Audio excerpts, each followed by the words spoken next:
하나님 말씀을 보도록 하겠습니다. 하나님께서 오늘 우리에게 주시는 말씀은 창세기 27장 25절에서 33절까지 말씀입니다.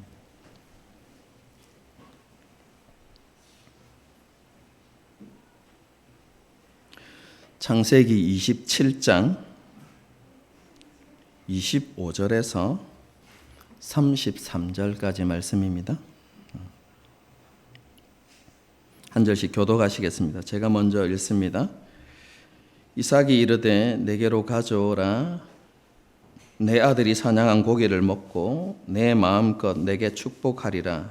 야곱이 그에게로 가져가매 그가 먹고 또 포도주를 가져가매 그가 마시고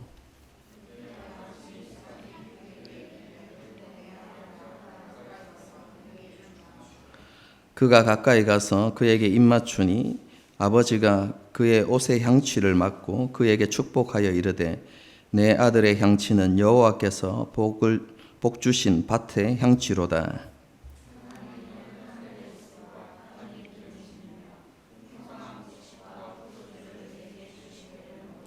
만국이 너를 섬기고 열국이 내게 굴복하리니 내가 형제들의 주가 되고 내 어머니의 아들들이 내게 굴복하며 너를 저주하는 자는 저주를 받고 너를 축복하는 자는 복을 받기를 원하노라.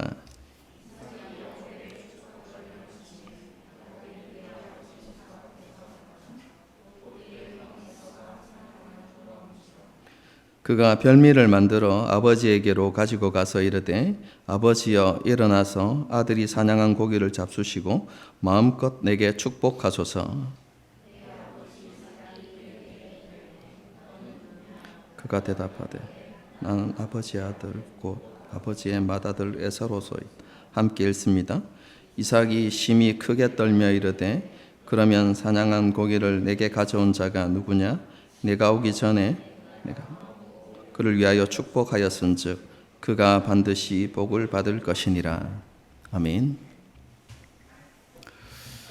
지난 주일에 살펴보았던 창세기 26장은 이삭의 전생애를 요약 설명해 주는 것이다. 이렇게 말씀을 드렸죠. 한마디로 하면 그가 아브라함과 같은 삶을 살았다라는 것을 말씀해 주는 것입니다. 이삭도 아브라함과 같이 연약함과 부족함이 많은 사람이었지만 그럼에도 불구하고 하나님께서 그와 함께 하시고 지키시고 인도해 주셨다는 것입니다. 가나안 땅에서 이삭이 많은 어려움을 겪기도 하고 대적들의 도전에 직면하기도 했지만 하나님께서 이삭의 편이 되어 주셔서 결국 모든 것을 이기는 승리자가 되게 해 주셨다라는 것을 요약해서 말씀해 주고 있습니다. 이삭이 흠이 없거나 온전한 사람이었기 때문이 아닙니다. 하나님의 언약이 이삭에게 있었기 때문입니다. 하나님께서 아브라함과 맺으신 언약이 이삭에게 계승되었기 때문에 하나님께서는 그 언약을 이루시기 위해서 이삭에게 은혜를 베푸시고 복을 주셨던 것입니다.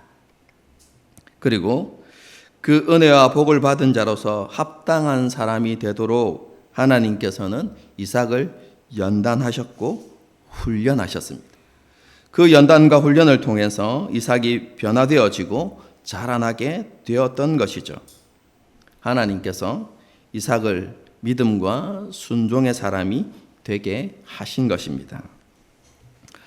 오늘 본문은요, 이런 이삭과 관련되어진 마지막 사건이 이렇게 기록되어져 있습니다. 이삭에게 계승되어진 하나님의 언약이 야곱에게 이어진 것을 기록하고 있는데요. 이것은 이삭의 이야기이기도 하지만 야곱 이야기의 서론이 될 수 있다. 제가 지난 시간에 이것을 설명드렸죠. 이 이야기는요, 이삭이 나이가 많아서 눈이 어두워서 잘 보지 못했다는 표현으로 시작합니다. 그럼 이때 이삭의 나이가 몇 살이었을까요? 137세입니다. 이삭은요, 자신의 눈이 점점 어두워지고 기력이 쇠하여지고 있다는 것을 느끼면서 이런 생각을 가졌습니다. 내가 언제 죽을지 모르겠구나. 이런 생각을 하면서요, 자기가 죽기 전에 에서를 불러서 축복해 주어야 되겠다라는 그런 생각을 하게 됩니다. 그래서 자신이 더 아끼고 사랑했던, 편애했던 에서를 부르죠. 그리고 짐승을 사냥해서 별미를 만들어서 자신으로 먹게 하고 죽기 전에 마음껏 축복하게 하라라는 이야기를 하게 됩니다. 여러분, 이러한 이삭의 모습을 보게 되어지면요, 그가 육신의 눈만 어두웠던 것이 아니라 영적인 눈도 어두웠다라는 것을 잘 보여줍니다. 이렇게 영적으로 깨어있지 못하고 영적으로 잠들어 있고 무감각했던 그런 이삭의 모습을 3절과 4절이 우리에게 잘 보여줍니다. 여러분, 여기에서 강조되는 것은요, 1인칭 나입니다. 원어에는 있지만, 그죠? 번역할 때 생략되어진 것들을 다 넣어서 번역하면 이렇게 됩니다. 제가 읽어드릴게요. 나를 위해서 사냥하고 내가 즐기는 별미를 나를 위해서 만들고 내게로 가져와서 나로 먹게 하고 내가 죽기 전에 내 마음껏 축복하게 하라. 이렇게 되어 있거든요. 그럼 나라는 표현이 몇 번 사용되었습니까? 나를 위하여, 내가 즐기는, 나를 위하여, 내게로 가져와서 나로 먹게 하고 내가 죽기 전에 내 마음껏 7번 사용됩니다. 여러분, 이러한 표현은요, 그 당시에 이삭이 얼마나 자기 중심적이었는가를 너무나 잘 보여주는 것이죠. 하나님의 구원 역사를 위해서 특별히 선택을 받은 이삭은 언약의 계승자를 선택하는 일에 있어서 매우 신중했어야만 합니다. 하나님의 뜻이 어디에 있는지 살피고 깨달아지지 않을 때는 하나님께 물어야만 했고, 그뿐만 아니라 자녀들이 언약의 계승자다운 믿음과 삶을 가지고 삶을 살아가는데, 그런 믿음을 가지고 삶을 살아가는데 관심을 가지고 그렇지 않을 때는 가르치고 훈계하는 일들을 했어야만 했죠. 여러분, 그런데 이삭은 그렇게 하지 못했습니다. 26장 마지막 부분을 보게 되어지면 에서에 대한 교론의 내용이 나타납니다. 여러분, 이삭이 리브가를 어떻게 아내로 맞이하게 되었습니까? 제가 설교하면서 아브라함이 쉽고 더 많은 유익이 있는 길을 선택하지 않고 어렵고 힘든 길을 선택했다라고 이야기했죠. 아브라함이 자신의 아들 이삭이 언약의 백성으로서의 정체성을 잃어버리지 않도록 하기 위해서 가나안 족속의 여인들 중에 한 사람을 택하여서 며느리로 삼지 아니하고 600km가 넘는 거리에 그렇게 떨어져 있는 그곳으로 가서 자기 동족 중에 한 여인을 아내로 삼도록 하는 그런 어렵고 힘든 일을 선택했습니다. 무엇 때문이라고요? 이삭을 통해서 하나님의 뜻과 계획이 성취되어야 하기 때문에 언약의 백성으로서의 정체성이 깨어져서는 안 된다, 위협받아서는 안 된다라는 여러분 그런 인식들이 있었기 때문에 그렇게 어렵고 힘든 길을 선택했던 것입니다. 여러분, 이 사실을 이삭이 너무나 잘 알고 있었죠. 아브라함의 청직이었던 그 사람이 리브가를 데려올 때 리브가를 맞이하면서 그가 있었던 모든 내용을 이삭이 들었습니다. 그리고 그것이 하나님의 뜻이라는 것을 알고 아무런 의문을 가지지 않고 리브가를 아내로 맞이했죠. 그럼 이삭은 그러한 사실을 너무나 잘 알고 있었고 그것의 중요성도 알고 있었습니다. 아버지 아브라함이 그것을 얼마나 중요하게 여겼는지 너무나 잘 알고 있었죠. 그런데 이삭은 아브라함처럼 하지 않았습니다. 결국 에서는 자기 욕망을 따라서 헷 족속의 여인 중 두 사람을 아내로 맞이했고, 여러분 그것이 이삭과 리브가에게 큰 근심거리가 되었습니다. 그리고 그것은 하나님의 뜻과 구원 계획에 맞지 않는 일이었습니다.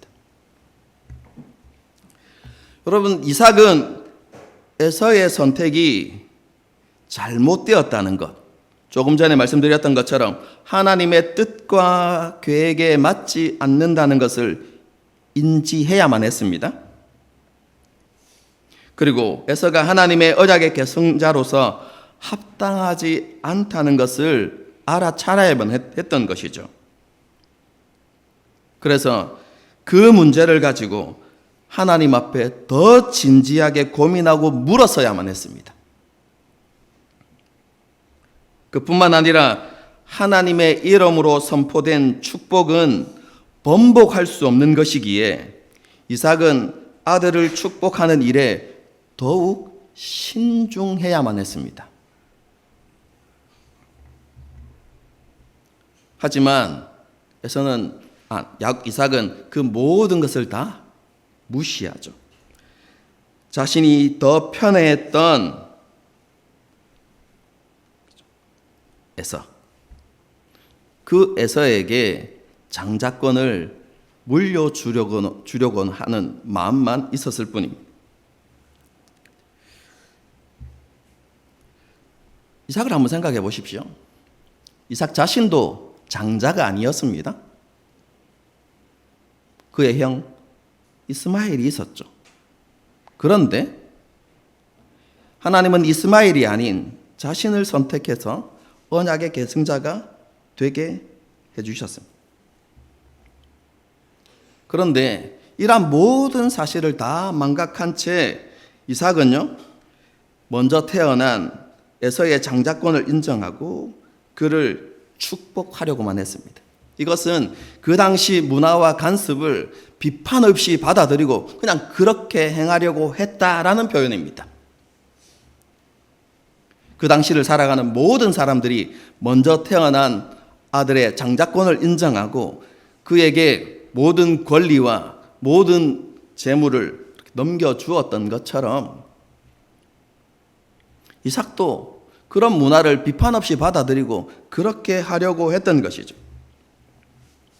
여러분, 이러한 모습은 그 당시 이삭이 얼마나 영적으로 무감각하고 어두웠는지를 잘 보여주는 것이죠. 이런 잘못된 계획이 실행되려고 한다는 것을 리브가가 알게 되었습니다. 그리고 그 축복이 야곱에게 돌아갈 수 있도록 계략을 꾸미죠. 염소 새끼로 별미를 만들고 염소털로 목과 손을 덮고 에서의 옷을 입혀서 야곱을 에서 대신 이삭에게 들여보내는 계획을 세우고 그것을 실행하는 것이죠. 여러분, 리브가가 하나님의 뜻과 계획이 어디에 있었는지 알고 있었을까요?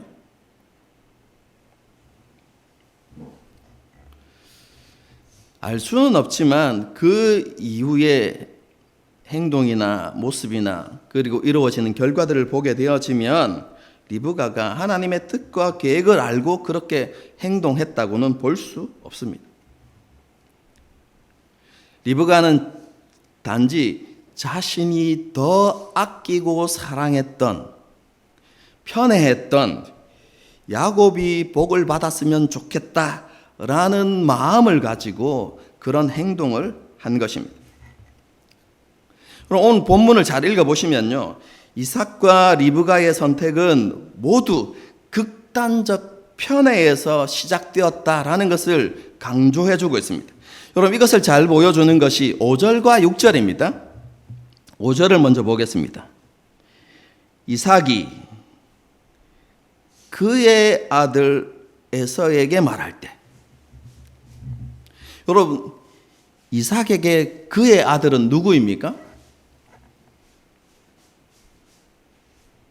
원래라면 에서와 야곱 두 아들이 그의 아들이 되어야만 합니다. 여러분, 그런데 성경이 그렇게 표현하지 않습니다.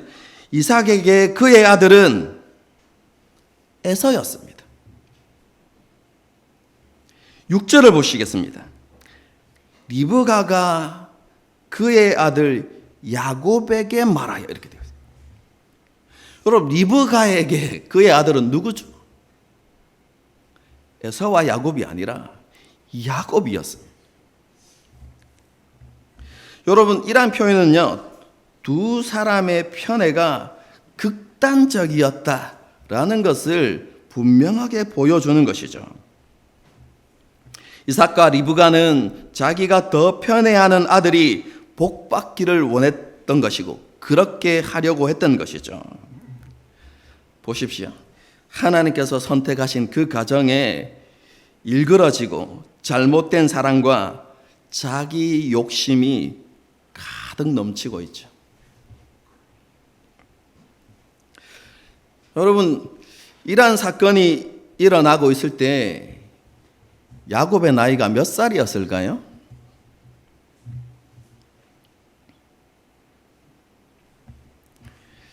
우리는 그런 나이 계산을 잘 안 하니까 이러한 일들이 야곱이 좀 나이가 어렸을 때 일어났겠지, 이렇게 생각만 합니다. 여러분, 그런데요, 한참 부모가 필요했던 시기인 10대 때 일어난 일이 아닙니다.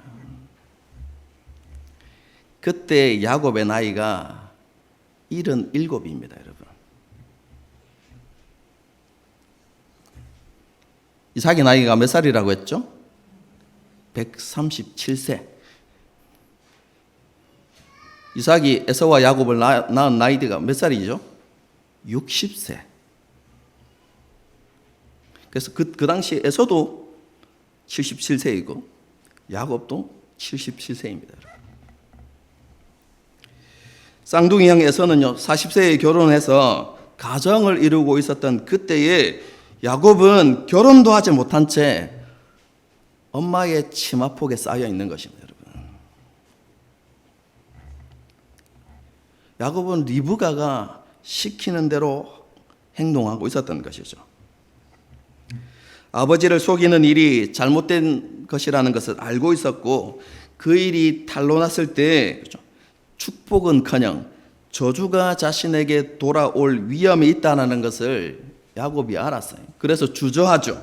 하지만 장자권에 대한 욕심, 그리고 모든 저주는 자신에게 돌리라는 리브가의 말을 듣고 용기를 내어서 은밀하게 계획을 실행하는 야곱입니다. 이삭의 의심을 받긴 했지만 리브가의 계획은 성공했고 야곱은 이삭으로부터 축복을 받게 되죠. 여러분, 이 과정에서 야곱은 아버지 이삭과 형을 속이는 죄를 범하죠. 내 이웃에 대하여 거짓 증거하지 말라는 율법을 어기는 것입니다. 계명을 어기는 것입니다. 여러분, 그뿐만 아니라 자신이 에서임을 증명하기 위해서 하나님의 이름을 이용하는 죄까지 저지르죠. 어떻게 이렇게 일찍 돌아왔느냐라고 이야기할 때 뭐라고 이야기합니까? 여호와 하나님께서 사냥감을 순적하게 만나게 해주셨기 때문에 내가 이렇게 일찍 돌아왔습니다 라고 이야기합니다. 여호와의 이름을 망령되이 일컫는 신성모독의 죄까지 야곱이 범합니다, 여러분. 야곱은 이런 뻔한 죄를 저질렀지만 결국 이삭으로부터 축복을 받게 됩니다. 하나님께서 아브라함과 맺으셨던 그 언약이 이삭을 통해서 야곱에게 계승되어진 것이죠.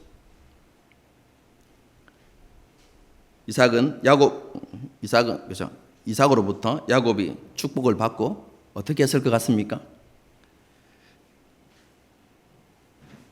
황급히 나가죠. 왜냐하면 에서가 돌아오면 큰일이 나니까요. 에서를 만나기 전에 축복을 받자마자 아버지의 장막을 황급히 나가게 됩니다. 그리고 야곱이 나간 지 얼마 지나지 않아서 에서가 사냥한 고기로 별미를 만들어서 이삭에게 들어오죠. 그리고 아버지에게 축복을 해달라고 그렇게 요청합니다.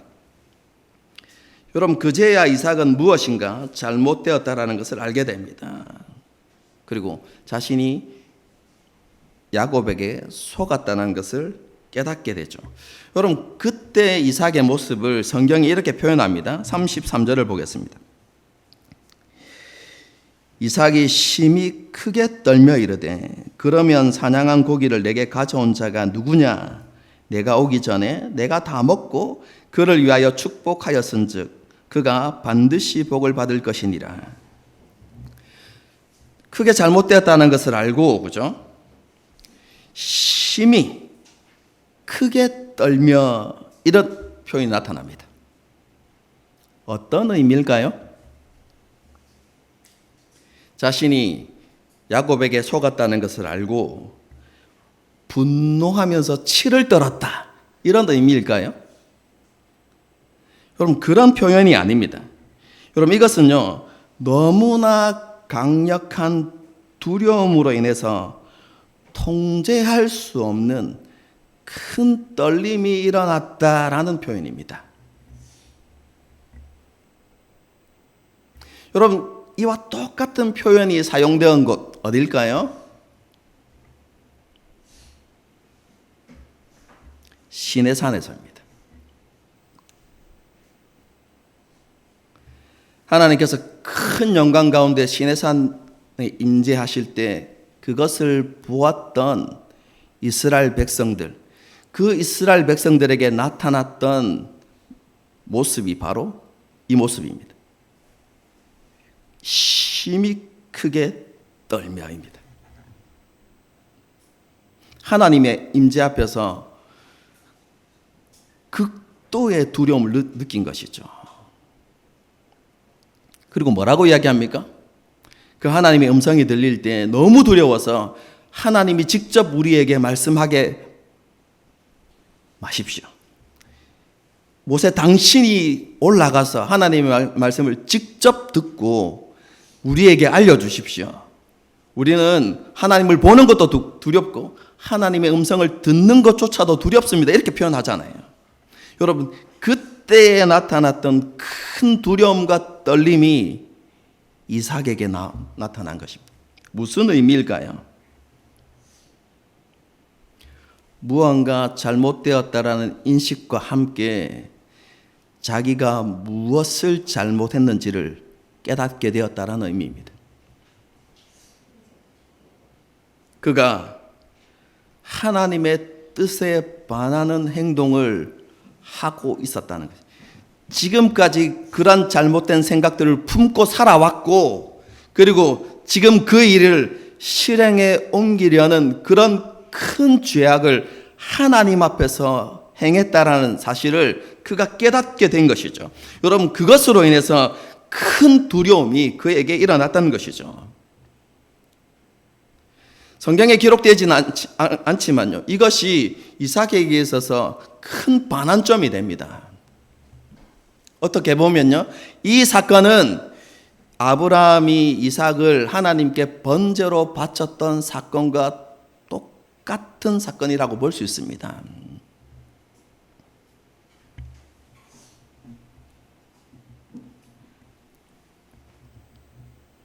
그리고 깨닫게 되어지죠. 무엇입니까?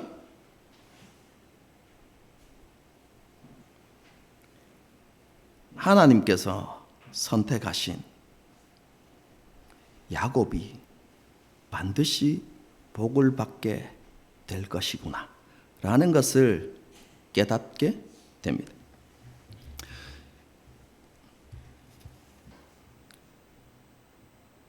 33절 마지막 부분을 보겠습니다. 내가 오기 전에 내가 다 먹고 그를 위하여 축복하였은즉 그가 반드시 복을 받을 것이니라.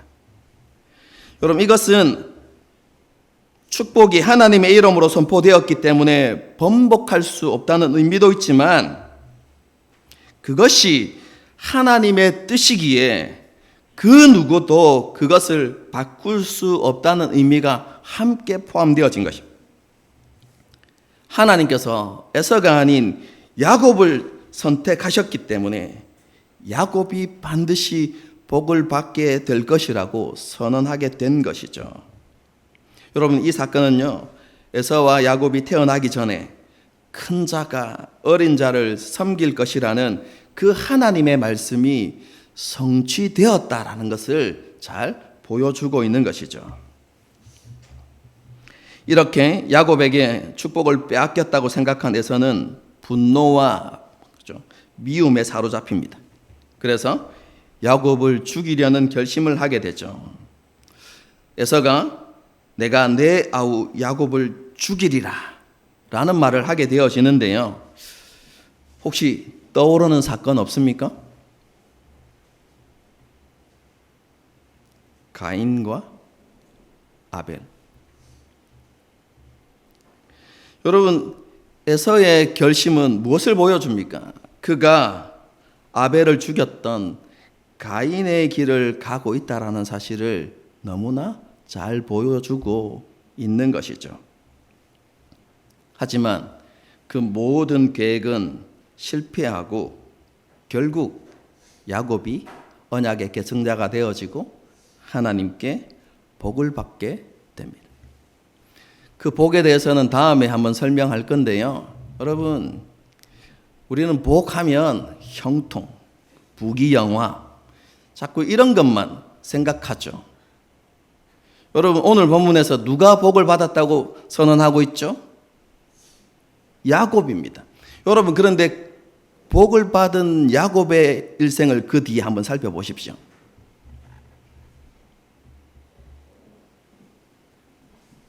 나중에 바로 앞에 130세에 바로 앞에 서게 되어지는데요. 뭐라고 이야기합니까? 험악한 세월을 살았습니다. 이렇게 이야기해요.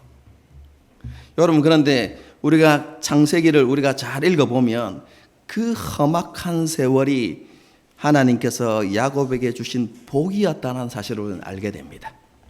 그것은 다음에 설명을 드리도록 하겠습니다. 어쨌든 이 복이 단순히 물질적인 복, 그리고 혹은 명예와 성공의 복이 아니라는 사실을 우리는 인식할 필요가 있습니다. 다음에 설명드리도록 하겠습니다. 어쨌든 에서의 모든 계획은 실패하고 야곱이 하나님의 복을 받게 되어집니다. 그리고 야곱을 통해서 하나님의 구원 계획이 이루어져 나가게 되는 것이죠.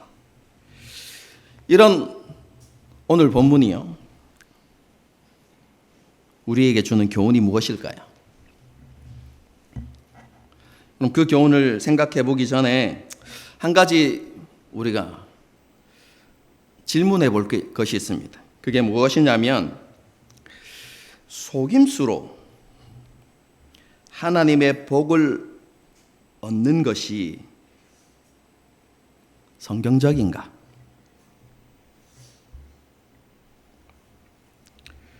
이걸 조금 더 고상하게 표현하면, 목적이 성취되면 잘못된 방법과 수단도 정당화되는가에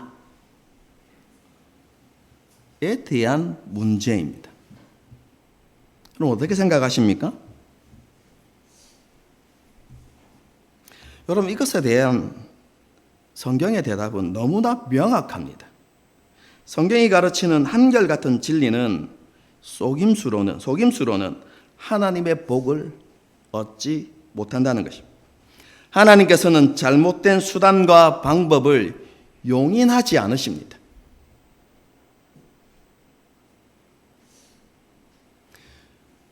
하나님의 마음에 합한 사람이었던 다윗이 법궤를 수레에 실어서 예루살렘으로 가져오려고 했던 그 사건을 한번 떠올려 보십시오. 여러분, 그것은 귀한 일이었습니다. 그런데 하나님께서 잘못된 방법을 통해서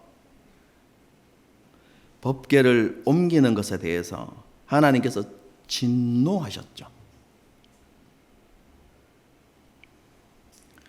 속임수로 하나님께 복을 받지 못합니다. 잘못된 수단과 방법은 하나님께서 용인하지 않으십니다. 하나님께서는요, 야곱이 저질렀던 아버지와 형을 속이는 그 모든 것을 죄라고 하나님께서 말씀하십니다.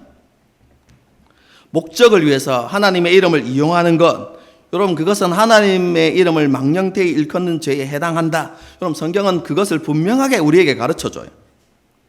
그리고 하나님께서는 그런 죄를 계획했던 리브가와 그것을 실행에 옮겼던 이삭을 하나님께서 징계하시죠. 합당한 대가를 치르게 하십니다. 여러분, 리브가는 이 사건을 통해서요, 야곱과 영원한 이별을 하게 됩니다.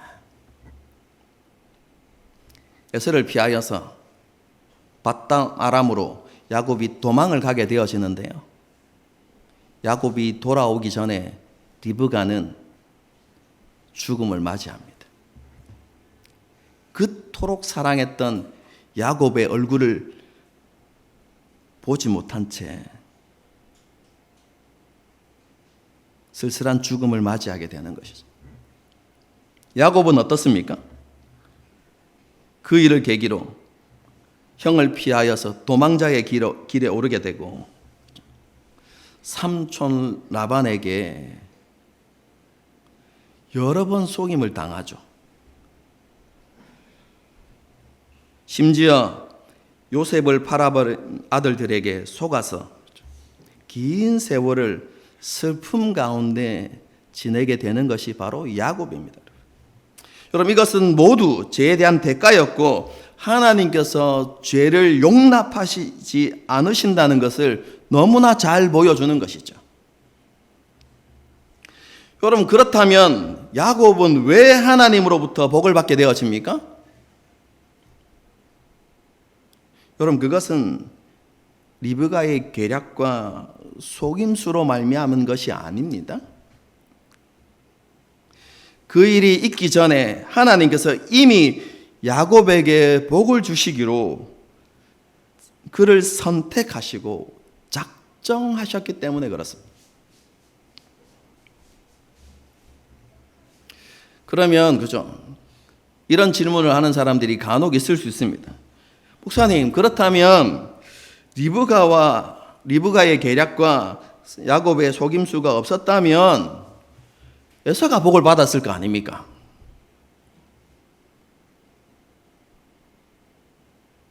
여러분, 어떻게 생각하십니까? 여러분, 하나님께서 그런 일이 일어나지 않게 하셨을 것입니다. 아브라함의 경우를 한번 생각해 봅시다. 하나님께서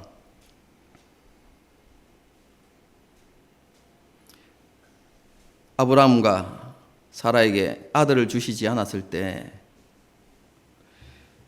아브라함이 뭐라고 이야기합니까? 하나님, 제게 아들을 주시지 않았지 않습니까? 그래서 내 종의 아들이 나의 상속자가 될 겁니다 라고 이렇게 이야기하니까 하나님 뭐라고 말씀하십니까?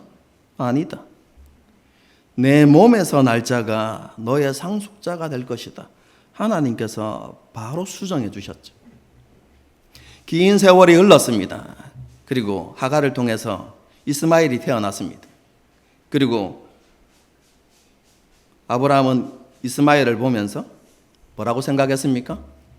이스마엘이 나의 상속자가 될 것이다. 그래서 하나님께서 사라에게 아들을 주시겠다고 했을 때 이거 무슨 소리 하십니까 하나님? 내 나이가 100세고 내 아내는 경수가 끊어졌는데 이스마엘이나 잘 크기를 원합니다. 이렇게 대답하잖아요. 그때 하나님 뭐라고 말씀하시지? 아니다. 사라를 통해서 태어난 아들이 너의 상속자가 될 것이다. 하나님께서 아브라함의 잘못된 판단과 결심을 수정해 주셨어요. 똑같은 일을 하셨을 것입니다. 에서가 별미를 만들어서 들고 왔을 때 축복하려고 할 때 하나님께서 어떻게 하셨을까요? 나타나셨을 것입니다. 그 계획을 막으셨을 것입니다. 하나님은 실수하지 않는 분이시지 않습니까? 자신의 뜻과 계획을 반드시 성취하시는 분이시지 않습니까? 그러면 이삭이 잘못 행할 때 하나님께서 자신의 뜻과 계획을 이루시기 위해서 어떤 일을 행하셨겠죠.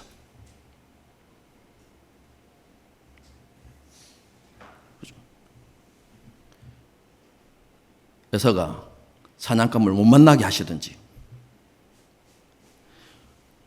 그동안에 하나님께서 또 다른 일들을 행하실 수 있고 하나님께서 어떻게 행하실지는 우리는 알 수는 없어요. 하지만 분명한 것은 하나님께서 그것을 막으시고 하나님의 뜻과 계획이 이루어지게 하셨을 것입니다.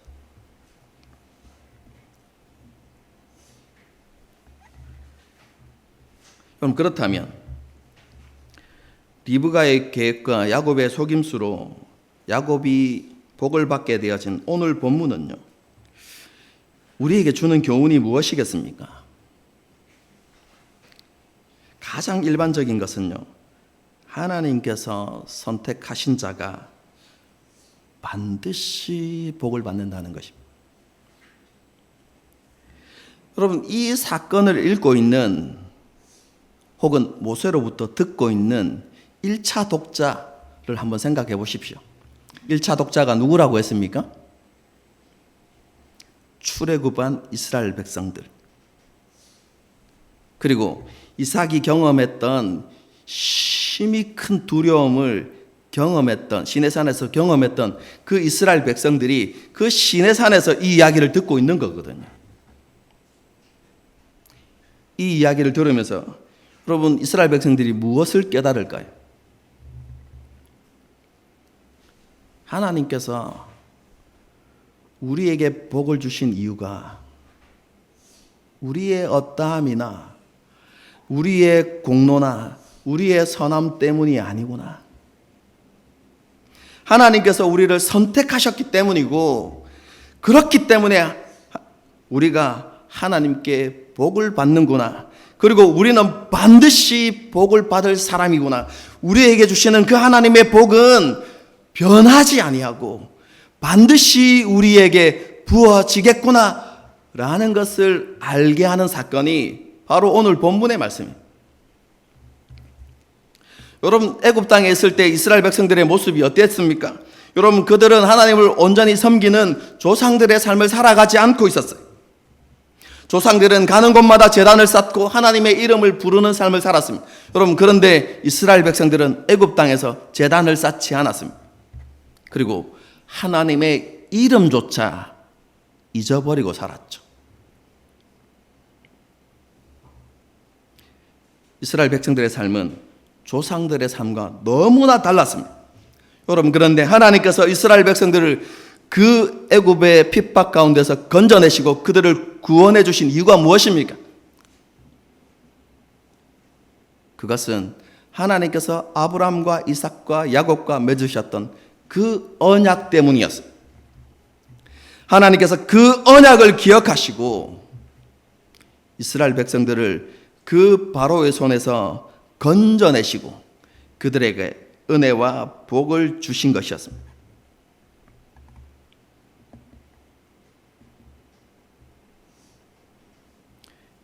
이삭의 이야기를 통해서, 오늘 본문의 이야기를 통해서 이스라엘 백성들은 그 진리를 다시 한번 확인하고 깨닫게 되는 것이죠. 여러분, 그리고 그것이 그들에게 얼마나 큰 위로가 될지를 한번 생각해 보십시오.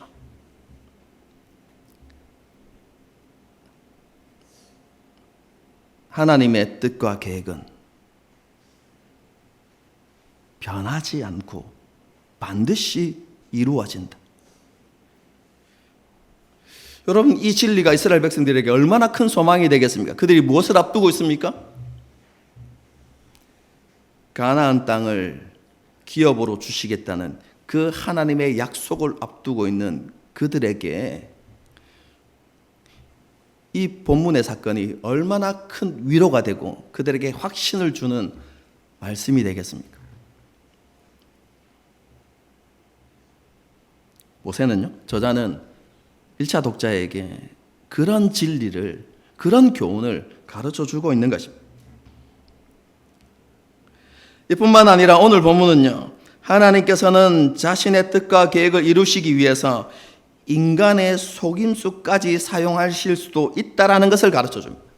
그것뿐만 아니라 어떠한 것도 하나님의 뜻과 계획을 무너뜨리지 못한다는 교훈을 동시에 가르쳐 주는 것이죠.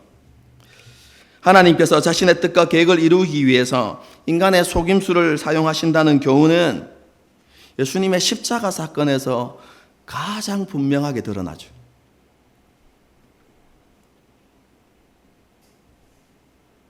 가룟 유다가 어떻게 예수님을 팔죠?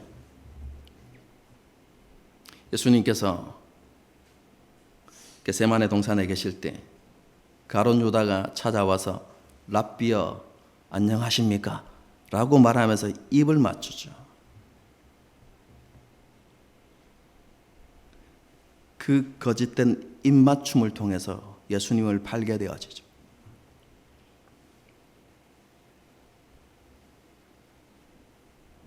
예수님의 재판 과정을 잘 살펴보십시오. 대제사장들과 유대 지도자들이 예수님을 십자가에 못 박히기 위해서 한 일들이 무엇입니까? 거짓 증인들을 불러 모으는 것이었어요.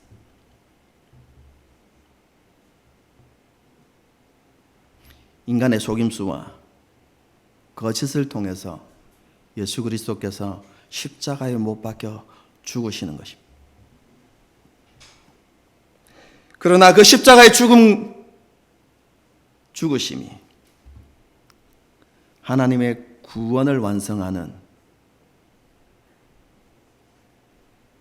하나님의 구원 계획을 완성하는 길이 되어지죠.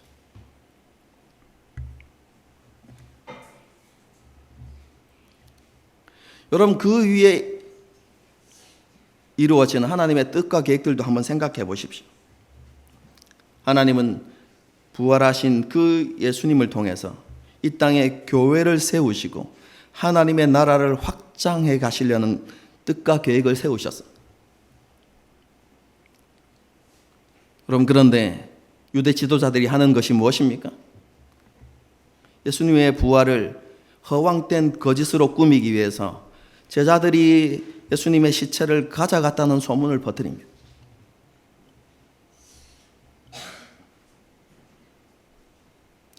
여러분, 그것이 예수님의 부활의 소식을 막을 수 있었나요?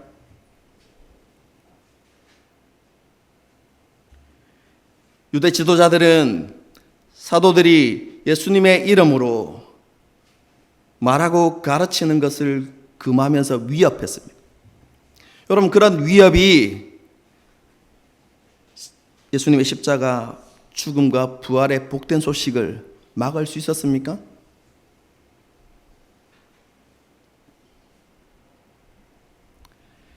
유대 지도자들이 다 모여서 하나님의 뜻과 계획을 막기 위하여서 교회와 성도들을 핍박했어요. 여러분, 그런데 그 핍박과 환란이 교회를 무너뜨리고 하나님의 나라의 확장을 저지시켰습니까? 사도행전을 읽어보십시오. 핍박할수록 성도들의 믿음은 더욱더 견고해지고 교회는 진리 가운데 더욱더 견고하게 세워지고 믿는 사람의 수가 날마다 더하여지고 하나님의 나라가 확장되어져 가는데, 핍박이 심해지면 심해질수록 그 핍박으로 인해서 복음의 지경이 넓어지는 것이죠. 예루살렘을 넘어서 사마리아와 땅끝까지 이르러 하나님의 복음이 증거되어지는 그런 결과를 가져왔을 뿐입니다.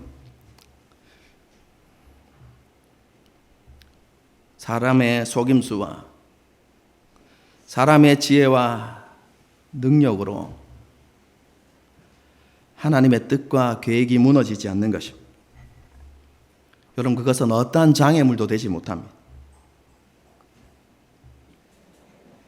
하나님은 그 모든 것을 사용하셔서 결국 하나님의 뜻과 계획을 이루시는 분이십니다.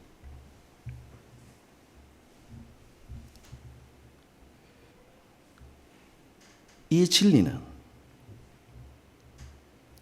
저와 여러분을 향한 하나님의 뜻과 계획에도 똑같이 적용됩니다.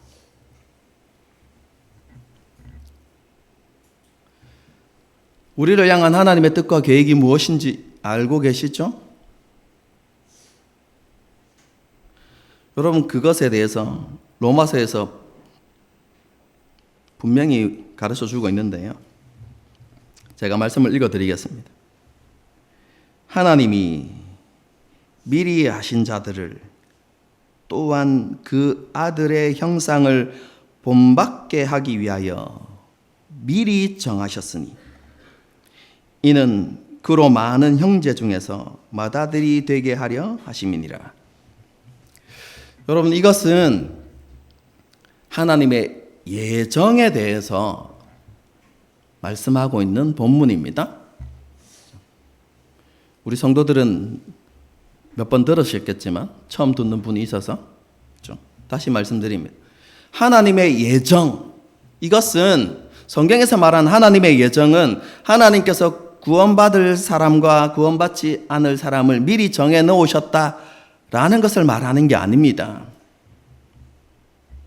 로마서에서 말하는 하나님의 예정은 무엇이냐면 하나님께서 한 사람을 구원하시려는 그런 계획을 세우셨을 때 무엇까지 다 마련해 놓으시고 그를 구원하셨냐면 그의 마지막 모습, 그 마지막 모습이 무엇입니까? 예수님의 형상을 담는 것입니다.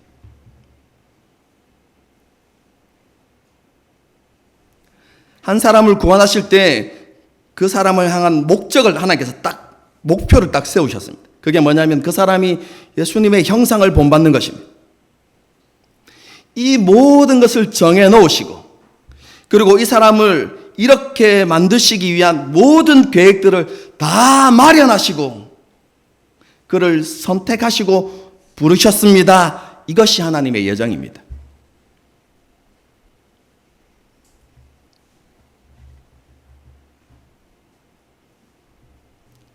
이것이 저와 여러분을 향한 하나님의 뜻과 계획입니다. 하나님은 우리를 향한 계획이 뭐라고요? 계획을 세우셨는데 그 계획이 뭐라고요? 우리 한 사람 한 사람이 예수님을 닮는 것입니다. 우리 안에 예수님의 형상이 이루어지는 것입니다. 그게 하나님의 목적이고 그것을 위해서 우리를 부르셨습니다. 그런데 그냥 부르신 것이 아니라 그 목적이 이루어지도록 우리의 전 삶을 계획해 놓으셨다는 것입니다. 그래서 하나님께서는 우리의 모든 삶을 통해서 반드시 우리로 하여금 예수 그리스도의 형상을 담도록 하신다는 것입니다. 여러분, 그것이 하나님의 뜻과 계획입니다. 여러분, 이것에 대해서 말씀하고 있는 것이 로마서 8장 28절이죠. 우리가 너무나 잘 아는 말씀입니다. 우리가 알거니와 하나님을 사랑하는 자 곧 그 뜻대로 부르심을 입은 자들에게는 모든 것이 합력하여 선을 이루느니라. 그 선이 무엇이라고요? 맏아들의 형상을 본받는 것입니다. 그런데 뭘 사용하신다고요? 모든 것이 합력하여 우리의 넘어짐과 우리의 실수와 우리의 속임수와 우리의 연약함과 우리의 부정함과 우리의 불순종까지 다 사용하셔서 우리를 깨닫게 하시고 가르치시고 우리의 믿음을 변화시키시고 우리를 자라게 하셔서 결국 맏아들의 형상을 본받게 하실 것입니다. 이 하나님의 뜻과 계획은 결코 변하지 않습니다. 그리고 이 하나님의 계획을 깨뜨릴 수 있는 존재는 이 땅에 없습니다. 그것을 말하는 것이 로마서 8장의 내용입니다, 여러분.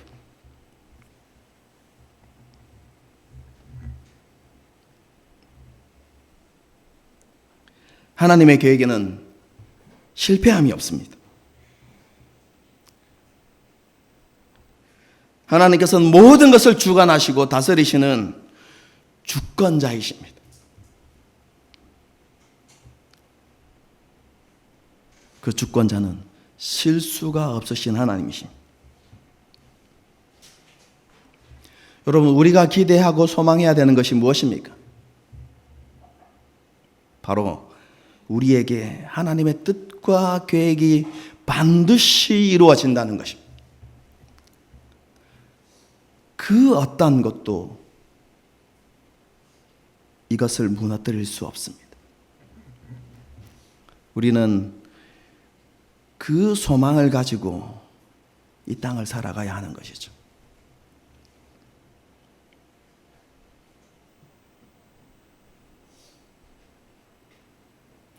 그리고 성경은 이렇게 이야기합니다. 이러한 소망을 가진 자들마다 어떻게 한다고요? 자신을 모든 것에서 깨끗하게 하느니라.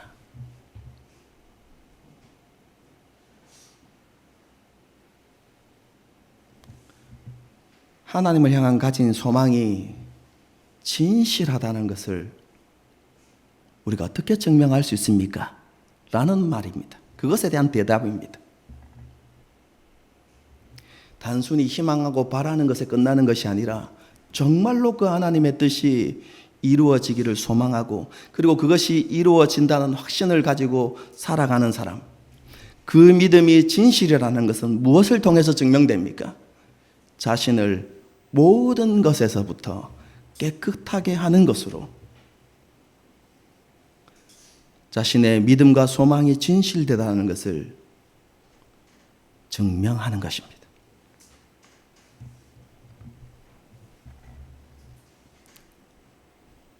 성도 여러분,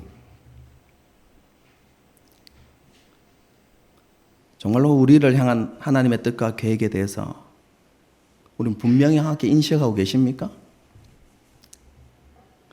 우리가 정말로 하나님의 형상을 회복할 것이라는 것, 마다들의 형상을 본받게 될 것이라는 것, 예수님의 형상이 우리에게 이루어질 것이라는 것, 여러분, 그것이 정말로 우리를 향한 하나님의 뜻과 계획이라는 것을 확신하고 여러분 그것을 소망으로 삼고 있는지 우리 자신을 먼저 돌아보아야 할 것입니다. 그것이 정말 우리를 향한 하나님의 뜻과 계획이라는 것을 확신하고 살아가고 있는지 우리 자신들을 먼저 돌아보아야 할 것입니다. 여러분, 그것을 확신하고 소망하고 있다면 정말로 그 확신과 소망이 진실된 것인지를 우리는 이 땅에서 증명하며 살아가야만 합니다.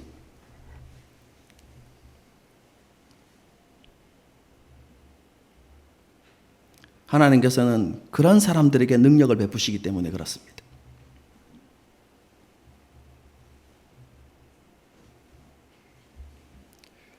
올 한 해 우리의 믿음과 소망의 진실됨을 증명해 가는 삶을 살아가십시다. 어떻게 해요? 올해 표어입니다. 경건에 이르기를 힘쓰자. 다르게 표현하면 신앙의 기본으로 돌아가는 것입니다.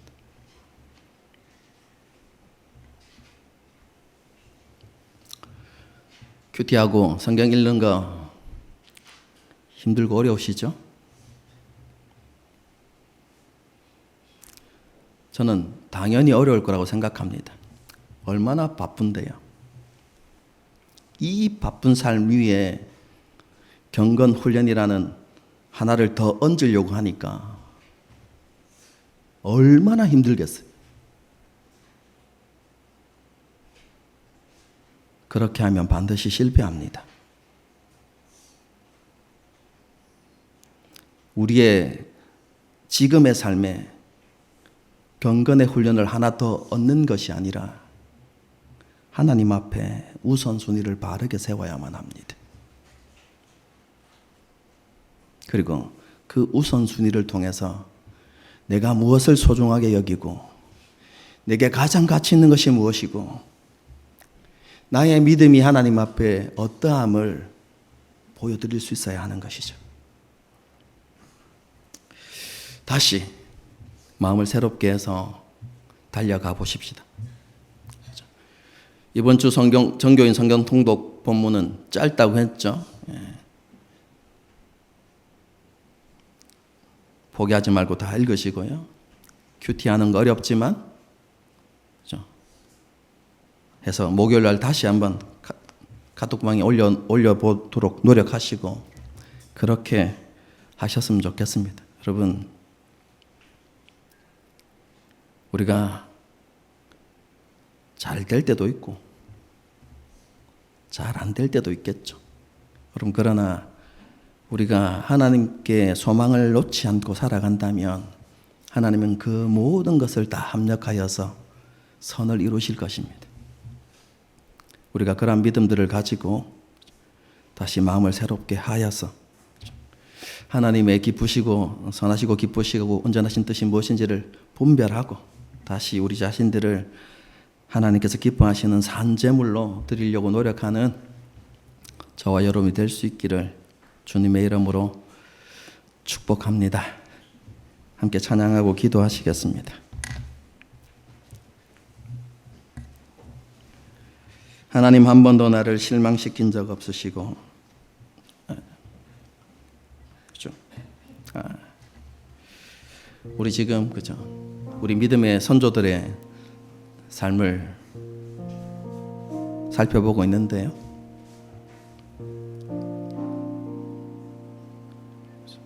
하나님께서 우리 믿음의 선조들의 삶 가운데 늘 함께 하셔서 그들을 실망시키지 않으셨고 언제나 그들에게 하나님의 신실함을 나타내어 주셨죠. 똑같은 은혜가 우리 가운데 있을 것입니다. 왜냐하면 우리가 믿음으로 아브라함의 자손이 되었기 때문에 그렇습니다. 아브라함과 맺으셨던 그 하나님의 언약이 우리에게 이어졌기 때문에 그렇습니다. 그 언약을 이어받았던 야곱, 엉망진창이고 우리가 보기에도 합당하지 않은 사람이었지만 언약이 그에게 개성되었기에 하나님께서 야곱을 복 주셨던 것처럼 우리에게도 그렇게 하실 것입니다.